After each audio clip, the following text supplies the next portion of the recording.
Efésios capítulo 1, vamos ler do verso 15 até o verso 22. Eu farei a leitura, é só você acompanhar essa leitura. Efésios capítulo 1, do verso 15 até o verso 23. Nós estamos numa exposição da epístola de Paulo aos Efésios. Começamos domingo passado e hoje daremos continuidade ao capítulo 1, do verso 15 até o 23. Eu vou ler e gostaria que você acompanhasse essa leitura. Por isso também eu, tendo ouvido a fé que há entre vós no Senhor Jesus e o amor para com todos os santos, não cesso de dar graça por vós, fazendo menção de vós nas minhas orações, para que o Deus de nosso Senhor Jesus Cristo, o Pai da glória, vos conceda espírito de sabedoria e de revelação no pleno conhecimento dele, iluminados os olhos do vosso coração, para saberdes qual é a esperança do seu chamamento, qual a riqueza da glória da sua herança nos santos, o qual a suprema grandeza do seu poder para com os que cremos, segundo a eficácia da força do seu poder, o qual exerceu ele em Cristo, ressuscitando dentre os mortos e fazendo-o sentar à sua direita nos lugares celestiais, acima de todo principado e potestade e poder e domínio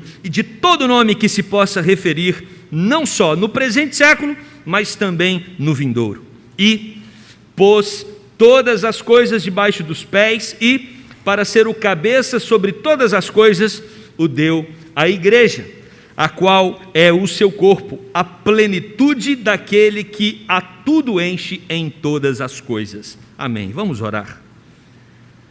Querido Deus, mais uma vez estamos aqui na Tua casa, certos, convictos de que o Senhor vai falar ao nosso coração. Por isso tenha misericórdia, Deus. Nos ajude a compreender o Teu recado. Nos ajude a entender qual é a Tua vontade para nós e que possamos sair daqui ainda mais dispostos a viver de acordo com o Teu querer. Em nome de Jesus. Amém. Meus irmãos, a última semana foi muito diferente de todas as outras. Começou com o dia 7, mas aí depois veio o dia 8 e teve o dia 9. E ninguém entendeu nada. Nós estamos perplexos com tudo o que acontece no nosso país. E a sensação, pelo menos que eu tenho, pode ser que você tenha uma outra sensação e pode conversar comigo depois do culto, mas a sensação que eu tenho é que nós pegamos alguns fragmentos, uns pedaços de tudo o que está acontecendo, tentamos montar um quebra-cabeça e cada um interpreta de acordo com as peças que tem na mão. Mas existem acordos, existem conversas, existem amarrações dentro de salas com as portas trancadas e nós não temos acesso a essas informações. Os poderes, os poderosos, eles se articulam de uma forma que nós, como sociedade, como povo, nós não conseguimos entender exatamente o que está acontecendo. É como uma mãe tentar explicar para um filho de 2 anos todos os aspectos da maternidade. É impossível uma mãe passar para um filho tudo o que significa ser mãe. Ele não vai compreender, ele não consegue acessar o conteúdo. Assim é como eu me sinto diante de todo esse cenário dos poderes do nosso país. Podemos falar ali dos 3. Existem movimentos acontecendo que às vezes produzem em nosso coração insegurança, desconfiança. Nós ficamos perplexos, sem poder de reação. Isso pode gerar uma preocupação intensa na nossa vida, no nosso coração, na nossa jornada e caminhada. Por isso, em tempos assim, nós precisamos nos atentar para as questões centrais que regem a nossa vida. Quando nós olhamos para tudo isso, percebemos essa nuvem densa, não conseguimos interpretar o cenário, não conseguimos chegar a uma conclusão sobre tudo o que está acontecendo. E quando concluímos alguma coisa, precisamos concluir com certo temor, porque talvez estejamos equivocados. E diante de toda essa instabilidade, nós precisamos nos apegar naquilo que realmente produz confiança, segurança, descanso e certeza para o nosso coração. E é sobre isso que Paulo está falando nesse texto. Quando nós observamos a parte anterior, que foi exposta na semana passada pelo reverendo Guilherme, você percebe que Paulo começa essa epístola expondo uma teologia robusta e densa. Paulo começa a dizer para nós no capítulo 1 que eu e você somos alvos do amor de Deus, não no presente, nós somos alvos do amor de Deus antes mesmo do mundo ser criado. Deus nos amou antes da fundação do mundo, e como crianças de 2 anos, que não conseguem entender toda a complexidade da maternidade, eu pergunto, será que nós temos condições de entender o tamanho do amor de Deus por nós? Não temos. É muito amor envolvido no processo. Deus nos amou antes do mundo ser criado, e aí o texto vai dizer que Ele nos escolheu, o texto vai dizer que Ele nos selou, Ele nos marcou. Nós somos propriedade exclusiva de Deus, nós fomos separados pelo próprio Deus para pertencer à sua família, podemos chamá-lo de pai, e essa relação familiar, ela precisa ser desenvolvida, e é aí que entra o texto que nós lemos, quando Paulo faz uma oração, e na oração de Paulo você percebe 2 movimentos. O primeiro é um movimento de gratidão, quando Paulo, no versículo 15, ele agradece a Deus pela fé que aquela igreja tinha em Jesus, a confiança em Jesus. Depois Paulo também vai agradecer pelo amor mútuo daqueles irmãos. Eram irmãos que tinham noção da conexão entre eles, eles amavam uns aos outros.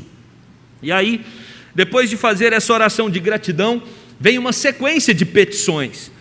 O versículo 17, Paulo vai dizer, olha, eu também oro para que Deus dê para vocês espírito de sabedoria, e não só de sabedoria, mas também de revelação do pleno conhecimento dEle.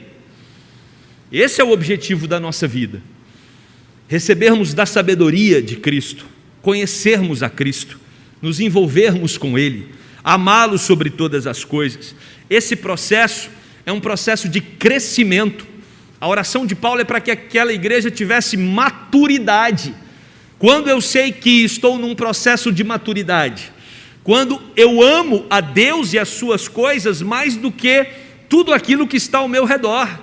E quando, irmãos, nós usamos a expressão amar ou a palavra amar, amor, isso não envolve apenas sentimento. É quando o nosso intelecto, é quando a nossa vontade, é quando o nosso corpo, é quando todo o nosso ser é consagrado a Deus. Essa é a ideia de vivermos em pleno conhecimento, buscando sempre a maturidade cristã. Quando eu começo a amar mais a Deus e as coisas dele do que as coisas do mundo. E automaticamente eu vou ter um desprazer pelas coisas do mundo, à medida que o meu prazer por Deus aumenta. E aí Paulo, na sua oração, aqui na petição, ele vai dizer então, Senhor, dessa forma, à medida que eu caminho para a maturidade, que o povo caminha para a maturidade, nós teremos e acessaremos um coração iluminado. Um coração iluminado, ele só tem efeito diante da escuridão. Se o tempo que nós vivemos é um tempo que nos dá a sensação de escuridão, e a escuridão provoca às vezes uma desconfiança, uma insegurança, um medo, porque nós não sabemos para onde ir, o texto está dizendo que o nosso coração não está em escuridão, porque nós sabemos exatamente para onde ir, porque somos iluminados pelo próprio Deus, pelo seu Espírito que habita em nós, e é uma luz poderosa, que nos ajuda a compreender e a organizar todos os valores internos, para que dessa forma possamos servir a Deus com mais intensidade a cada dia. E aí o texto vai dizer que o coração iluminado, ele vai saber qual a esperança do chamado. Um coração cheio da luz de Cristo, ele vai ser marcado pela esperança. Nós sabemos que fomos amados por Deus antes da fundação do mundo. Deus nos chamou para pertencer à sua família, e à medida que isso ilumina a nossa vida, isso nos enche de esperança. Mas Paulo ainda diz, coração iluminado para saber qual a riqueza da glória da sua herança nos santos. Ou seja, vai ter uma transformação naquilo que é importante para nós. Outra manifestação de maturidade cristã é quando nós nos desapegamos das coisas desse mundo. E aí, em todos os sentidos, é quando nós entendemos que somos peregrinos, estamos num acampamento, estamos numa viagem, nós estamos aqui temporariamente. Essa redefinição de valores, a riqueza da glória, é entender que algo muito maior está reservado para todos nós, algo que não dá para comparar com a realidade dessa terra. Paulo diz isso, né? Que o que está reservado para nós é incomparavelmente melhor ao que há de melhor aqui na terra. Então Paulo diz que um coração iluminado tem essa consciência, a consciência da herança, a consciência da riqueza da glória. E Paulo diz mais, que a oração dele, a petição dele, é para que esse coração iluminado também descubra qual a suprema grandeza e eficácia da força do seu poder. A igreja de Cristo, ela é uma igreja poderosa. Nós precisamos ter noção do poder que está sobre nós e em nós. Esse poder não vem de nós mesmos. Aqui a ideia não é você descobrir o seu potencial, você descobrir as suas capacidades. Não. Aqui o que o texto está dizendo é que existe um poder que foi derramado sobre todo aquele que crê em Jesus, e esse poder é do Espírito Santo. E recebereis poder ao descer sobre vós o Espírito Santo para sermos testemunhas. Então há um poder na igreja. A igreja, ela recebe essa capacitação especial para viver segundo o padrão que Deus estabelece. Então tudo muda na nossa vida. Os parâmetros são redefinidos à medida que nós absorvemos a fé em Cristo Jesus, que foi derramada pelo próprio Deus aos nossos corações. E quando caminhamos na maturidade, esses valores vão enchendo a nossa alma. E à medida que esses valores enchem as nossas almas, nós deixamos o que é periférico de lado. Nós não nos inflamamos de maneira tão intensa por movimentos que acontecem debaixo do sol. Muito cuidado com o quanto o seu coração está incendiado com aquilo que está ao seu redor. Muito cuidado com o quanto você está preocupado com a política do Brasil, com a economia do Brasil. Muito cuidado com o quanto você está preocupado com o judiciário. Não é que nós não temos que nos preocupar, o problema é o quanto isso nos preocupa, como se nós dependêssemos desses poderes para ter confiança, para ter paz e para ter segurança. O que o texto nos convida a fazer aqui é entender que nós vivemos nesse mundo, por isso de alguma forma temos que nos preocupar e até interceder pelo momento que estamos vivendo, mas nós também estamos inseridos numa outra realidade, que é uma realidade eterna, e onde os nossos corações precisam estar atentos e focados, e absorver essa realidade a cada dia mais, porque ela é muito superior a tudo aquilo que experimentamos na dinâmica desse mundo. E aí, Paulo vai falar no versículo 20, que todas essas gratidões, todas essas petições estão ancoradas, apoiadas, fincadas na vitória de Cristo sobre a morte. A ressurreição de Jesus é a garantia de vitória para todos aqueles que estão submissos ao senhorio e ao governo de Cristo. Então nós somos um povo vitorioso e nenhuma força, nenhum poder, nenhum governo, nenhum juiz é capaz de tirar de nós a paz, a segurança e a vitória que nos foi dada em Cristo Jesus. É disso que Paulo está falando. Por isso, ele vai expor aqui a partir do verso 20 sobre o governo que confiamos. Nós confiamos num governo. Existe um rei que a gente pode descansar o coração em relação a ele. Descansamos no governo de Cristo, o único que nos dá paz e nos dá segurança. Porque Cristo demonstrou o seu amor ao ser pendurado no madeiro, entregar a sua vida e ressuscitar. E ao ressuscitar, ele garante para nós algumas vitórias, algumas conquistas que promovem segurança. A primeira delas, ele destruiu nosso maior inimigo. Por que Jesus é um rei, um governo que nós podemos confiar? Porque ele sim combate aquilo que nos faz mal. E quando nós observamos o inimigo que Jesus combateu, que é a morte, nós entendemos a dimensão da preocupação, do amor e do quanto Ele se importa conosco. Nenhum governo dessa terra, seja de direita, seja de esquerda, seja de centro, centro-direita, centro-esquerda, nenhum governo dessa terra vai te amar, vai se preocupar com você e vai resolver os seus problemas como Jesus resolveu. Ele resolveu o pior dos problemas, que é a morte. O texto vai dizer, no versículo 20, parte A, o qual exerceu Ele, Deus Pai, em Cristo, ressuscitando dentre os mortos. Jesus ressuscitou, e a sua ressurreição, Paulo vai discorrer isso em 1 Coríntios capítulo 15, garante para nós a ressurreição. Então nós somos um povo que quando olha para a morte, nós não ficamos atormentados, nós não ficamos desesperados, a morte não nos assombra mais, por uma razão muito simples: Jesus Cristo entregou a vida dele, morreu numa cruz, ressuscitou, para que eu e você agora tivéssemos a confiança, a certeza da vida eterna. Esse é o centro do Evangelho. E aí, se alguém fez isso por nós, se o rei, o governador, aquele que rege as nossas vidas, se ele morre por nós, irmãos, por amor, será que ele não vai resolver os outros problemas? Qual problema aí na sua vida é maior do que a morte? Não existe. Se Jesus cuidou da morte, Ele prova que cuida de todos os outros problemas. Descansa o seu coração. É firmado nessa promessa de Deus, de vida e de ressurreição, que Paulo diz em 1 Coríntios 15, 55, onde está, ó morte, a tua vitória? Onde está, ó morte, o teu aguilhão?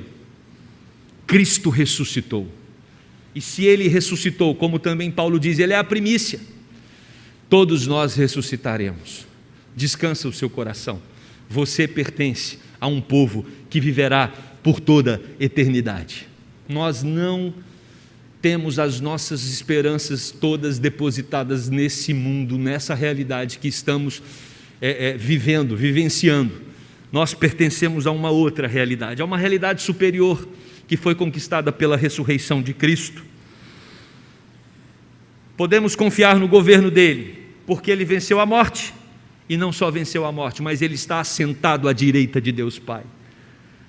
Versículo 20, parte B, fazendo-o sentar à sua direita nos lugares celestiais.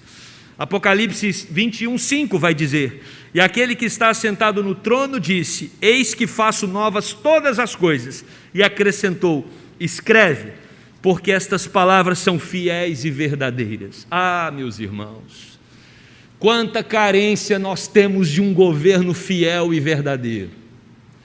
Quanta carência nós temos de um governo que fala e cumpre.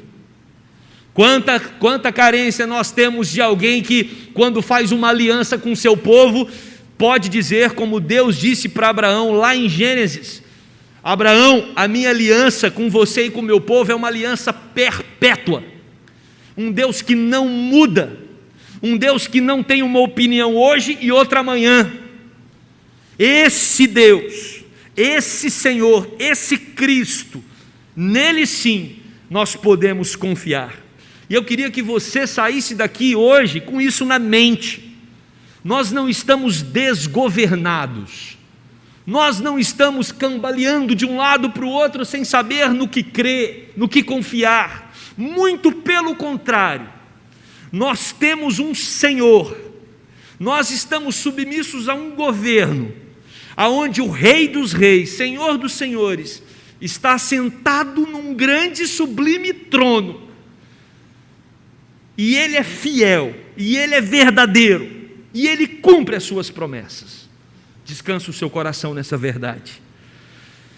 Ele reina soberanamente, o Cristo ressurreto reina soberanamente. Olha o que diz o verso 21, que Ele está assentado no trono, diz o verso 20, e o 21 vai dizer, Ele está acima de todo principado, potestade, poder, domínio, e de todo nome que se possa referir. Que maravilha!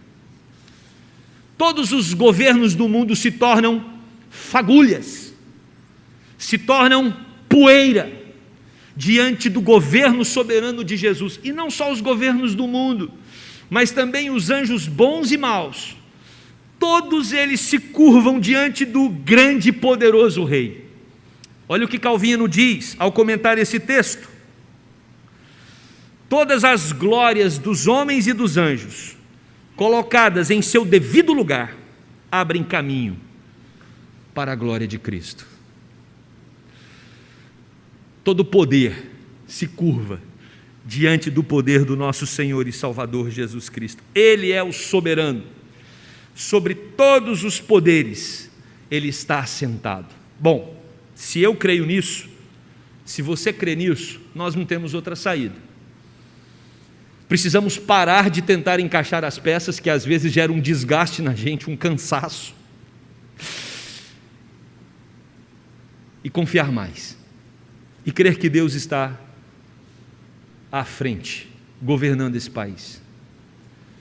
Não podemos ficar preocupados com as articulações, isso vai esgotar, isso vai promover uma exaustão, se a gente ficar como investigadores, tentando entender o momento. Tem muitos aí especialistas fazendo isso, e a gente percebe que eles estão batendo cabeça.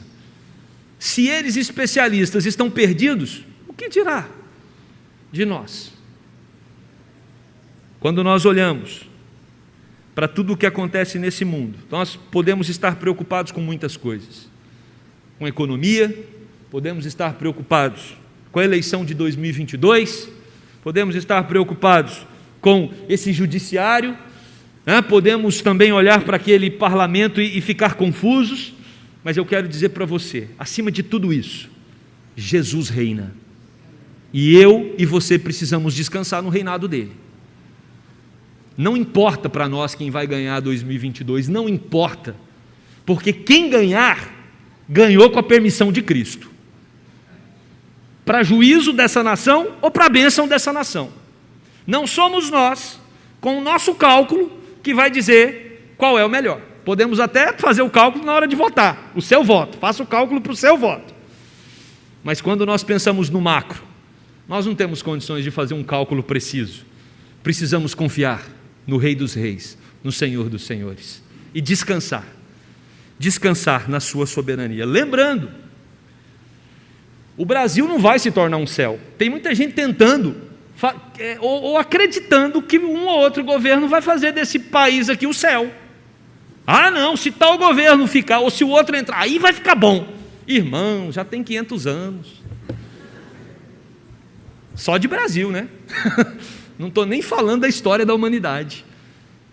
Esse mundo não tem conserto. Saia daqui hoje repetindo isso, vai para casa, faz um mantra. Esse mundo não tem conserto, esse mundo não tem conserto. Só Jesus, só Jesus, só Jesus. Não tem conserto. O mundo começou com 4 pessoas. Não foi? Adão, Eva, Caim e Abel. Caim matou Abel. 25% da humanidade foi extinta na largada. Na largada. Passou um tempinho, Deus teve que mandar um dilúvio para exterminar com todo mundo, sobrou uma família. A família que sobrou, a primeira coisa que o cara fez quando saiu da arca foi plantar arroz? Não. Plantar videira para o quê? Encher a cara. Noé, vocês lembram? Que ele se embriagou, em vez de plantar comida, plantou videira para beber. E aí fica bêbado, um filho vai lá, vê a nudez do pai, já está amaldiçoado, pronto, lambuzou tudo de novo. Não há esperança para esse mundo. O Brasil não tem esperança, não importa se é governo A ou governo B. A única esperança desse país está em Jesus. Cuidado, tem gente usando o nome de Jesus aí para as suas propostas pessoais. Não caia nesse negócio, é perigoso. Jesus Cristo não tem aliança com partido nenhum, não. Não entra nessa, não. Jesus é superior a tudo e todos. Não misture Jesus Cristo com essa lambança política nacional. Ele é Rei dos Reis, e Ele está sentado no grande e sublime trono. Ele usa qualquer um. Ele usou Nero, um louco. Para quê? Para matar cristãos. Aí você fala, mas como ele usou Nero para matar cristãos? Porque foi a forma de espalhar os cristãos pelo mundo, com a perseguição de Nero. Eles se espalharam, os cristãos tiveram que fugir de Nero. E aí eles se espalharam por todo o império e o evangelho se espalhou. Então Deus tem propósitos com os governos. Ele é o Rei dos Reis e o Senhor dos Senhores. Agora, talvez você possa fazer uma pergunta, né? Tem uma pergunta aqui curiosa no texto. Bom, Jesus sempre foi soberano. Jesus sempre foi Rei eterno. Jesus sempre esteve assentado no trono. Qual é a novidade aqui do texto? A novidade é que Jesus Cristo ressuscitou para conectar com você, para ligar a vida dele com a sua. Por isso que a Bíblia insiste nessa união mística de Cristo com a igreja. Isso é grande demais, gente. Isso é poderoso demais. E Paulo vai ressaltar o poder dessa união aqui, porque Jesus Cristo continuaria soberano, Rei dos reis, Senhor dos senhores, sem se encarnar. Mas a Trindade, no conselho da Trindade Santíssima, aprove que Jesus se encarnasse para salvar todo aquele que cresce no seu nome. E esse é o grande mistério que Paulo vai revelar, né, e que ele vai dizer quando ele trata o Evangelho como mistério, lá em Coríntios. Ele vai dizer: olha, esse é um mistério, o Deus que se encarna para unir-se ao seu corpo. Jesus é o cabeça, nós somos os membros do seu corpo. E aí, o versículo 22 vai dizer que ele é Senhor sobre a igreja. A ressurreição de Cristo faz dele Senhor sobre nós. E o texto então, versículo 22 diz que e pôs todas as coisas debaixo dos seus pés, e para ser o cabeça sobre todas as coisas, o deu à igreja, a qual é o seu corpo, a plenitude daquele que tudo enche em todas as coisas. Jesus está no controle de tudo, e ele é o cabeça da igreja. Dessa forma, existe uma profunda e indissolúvel união entre Cristo e o seu povo. Meus amados, mais uma vez eu quero citar Calvino, que diz que Cristo recusa considerar-se completo até que possua todos os elementos constitutivos através da sua ressurreição. O que Calvino quer dizer? Jesus se recusa, ou ele recusa considerar-se completo, até que nós como corpo estejamos plenamente unidos a Ele. Ele é o cabeça, mas nós somos os membros. Quando nós participamos da ceia, nós ressaltamos essa unidade, essa união com Cristo. Vai chegar o dia em que nós estaremos na presença dEle, isso é fé, cremos nisso, e nós participaremos de uma mesa com Ele, e com Ele viveremos por toda a eternidade. Ele ressuscitou para isso, para garantir para mim e para você, que viveremos na presença dEle para sempre, e aí sim, o governo dele não será confundido. Enquanto estamos nessa terra, a Bíblia continua valendo. O mundo jaz no maligno. O diabo é o príncipe desse século. Ou seja, existem movimentos aqui que vão sempre ressaltar que essa terra está contaminada. Romanos 8 fala isso muito bem, da contaminação. Nós vivemos num mundo contaminado, isso não vai mudar, até que Cristo volte, com a sua segunda vinda, novos céus e nova terra, e aí sim, nós viveremos unidos com Ele plenamente, e para todo sempre. Cristo está agora envolvido numa reconciliação, que é feita com a sua igreja, e que é feita também com toda a criação, com Cristo, que é o eterno fundamento de salvação. Cristo é o nosso eterno fundamento de salvação. Se Ele é, a igreja não tem o que temer. E é bom lembrar, Paulo está preso. Paulo não está escrevendo isso aqui num lugar confortável, tranquilo, não.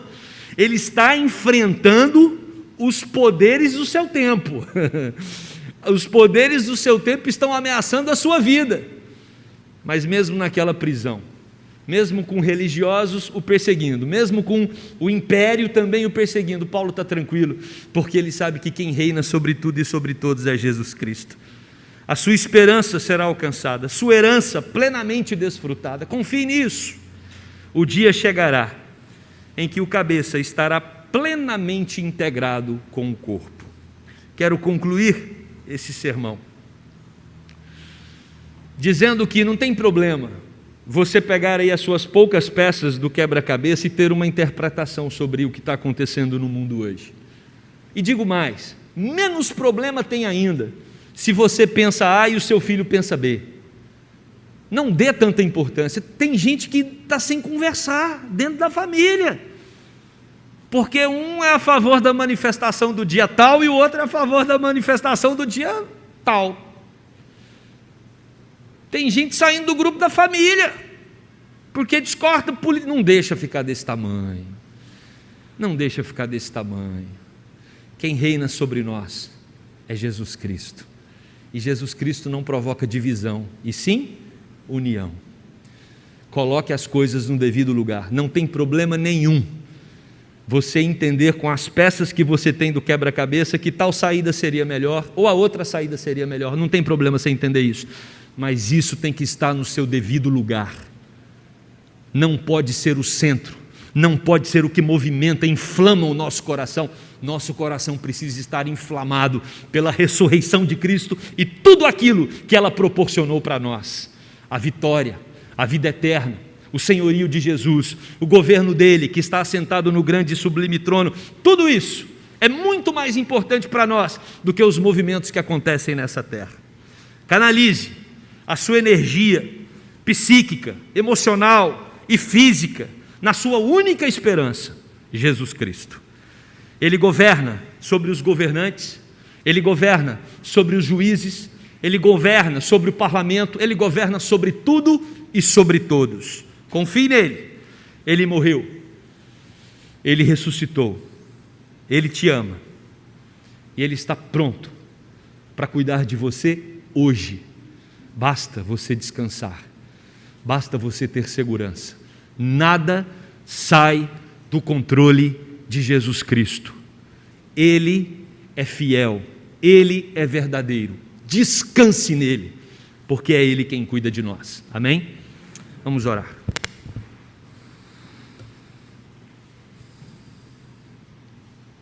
Querido Deus, o nosso país está eufórico, confuso. A nossa liderança nacional, e não só nacional, Deus, mas de uma forma geral, os nossos líderes batem cabeça, vão para um lado, vão para o outro, fazem discursos, às vezes agressivos. Nós estamos num tempo, numa época, Deus, em que é muito fácil ficar inseguro, desconfiado, com tudo que está acontecendo ao nosso redor. E é nesse momento que a Tua palavra nos convida a olhar para um trono que está acima de todos os tronos. É nesse momento que somos convidados a observar o Rei que se assenta e que governa sobre tudo e sobre todos, a partir do seu trono celestial. Jesus Cristo ressuscitou, Ele é Rei, Ele é Senhor, é Ele quem governa nas nossas vidas. Oh Deus, não deixe o nosso coração ficar angustiado, perplexo, inseguro, sem saber o que vai acontecer. Oh Deus, não fomos chamados para cair no jogo desse mundo, não fomos chamados para ficar dependendo de decisões humanas. Não importam as decisões, o Senhor sempre estará conosco. Encha o nosso coração dessa confiança, encha o nosso coração dessa segurança, nos dê maturidade espiritual para entender que nós dependemos somente de Ti. E mesmo, Senhor, que as coisas compliquem para a igreja, a nossa fé permanecerá inabalada, porque o Senhor demonstrou, revelou o seu amor através do seu Filho. Paulo está preso e está escrevendo para a gente: fiquem tranquilos, Jesus reina. Que nós também, Deus, diante de momentos adversos, possamos ter a mesma tranquilidade que o apóstolo Paulo. Jesus reina, Ele é Senhor dos senhores, nenhum poder está acima do seu governo. todos estão debaixo dos seus pés. Que isso possa ficar claro na nossa mente, no nosso coração. Em nome dele, nosso Senhor Jesus Cristo, que nós oramos. Amém.